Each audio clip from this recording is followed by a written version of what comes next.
Weekend ఇంతవరకు శ్రావణం ఉన్నారు సండే నాడు ఎల్లుండే అంటే first Sunday sir, third Sunday chicken sir. First and third Sunday ఎల్లుండి ఉన్నట్ట లేనట్ట ఉంటే మేము వస్తాం. ఎల్లుండి ఎక్కేనా వాళ్ళు అవుతున్నారు కదా. ఏం సబ్జెక్ట్? ప్రత్యేకమైనటువంటి శ్రద్ధతో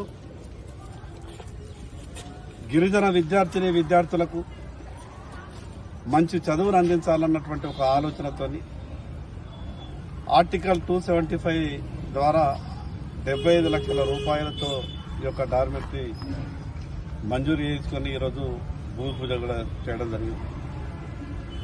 చదువు పట్ల కేంద్ర ప్రభుత్వమైనా రాష్ట్ర ప్రభుత్వమైనా ప్రత్యేకమైనటువంటి దృష్టి సారించి బడ్జెట్లో ప్రత్యేకమైనటువంటి కేటాయింపులు చేసి ఆ యొక్క కేటాయింపులు మంజూరుగా మారిన తర్వాత పూర్తిగా ఖర్చు అయితేనే విద్య పట్ల ఎప్పుడైతే మనం అభివృద్ధి సాధిస్తామో అప్పుడే మిగతా అభివృద్ధి కార్యక్రమాల్ని పూర్తి చేసుకోగలుగుతాం.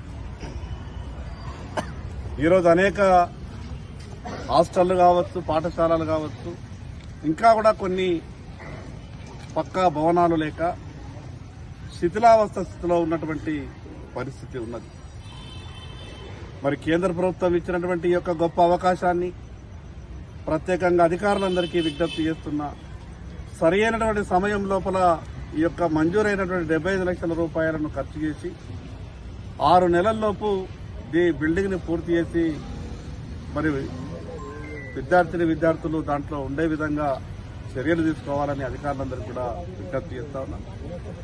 మరి అదేవిధంగా ప్రధానమంత్రి పీఎం జన్మన్ యోజన కింద కేంద్ర ప్రభుత్వం అన్ని రకాలుగా సిద్ధంగా ఉంది. రాష్ట్ర ప్రభుత్వం ఏ ప్రతిపాదనలు పంపినా దాన్ని ఒక మంచి స్ఫూర్తితో, ఒక పాజిటివ్ ఆలోచనతో మంజూరు చేయడానికి సిద్ధంగా ఉంది. ఇప్పటికే ఈ జిల్లాలో ఉన్నటువంటి మారుమూల పల్లెల్లో ఉన్నటువంటి అనేకమైనటువంటి సమస్యల్ని గుర్తించి కేంద్ర ప్రభుత్వానికి కొన్ని ప్రతిపాదనలు పంపారు. మరి అదేవిధంగా ఇప్పుడు డి గారు చెప్తున్నారు, ఇక్కడ కూడా ఇంకో ₹1 కోట్ల ప్రపోజల్ పంపిరమని చెప్తున్నారు. వాటిని కూడా పరిశీలి చేసి ఆ నిధులు కూడా మంజూరు అయ్యే విధంగా ప్రయత్నం చేస్తారు. అధికారులందరూ కూడా సమన్వయంతో ప్రభుత్వం, అది రాష్ట్ర ప్రభుత్వమైనా కేంద్ర ప్రభుత్వమైనా, ప్రభుత్వం మంజూరు ఇచ్చినటువంటి పనిని సకాలంలో పూర్తి చేస్తేనే అది ప్రజలకు ఉపయోగపడుతుంది. కాబట్టి ఆ రకంగా చర్యలు తీసుకోవాలని అధికారులందరికీ విజ్ఞప్తి చేస్తున్నారు.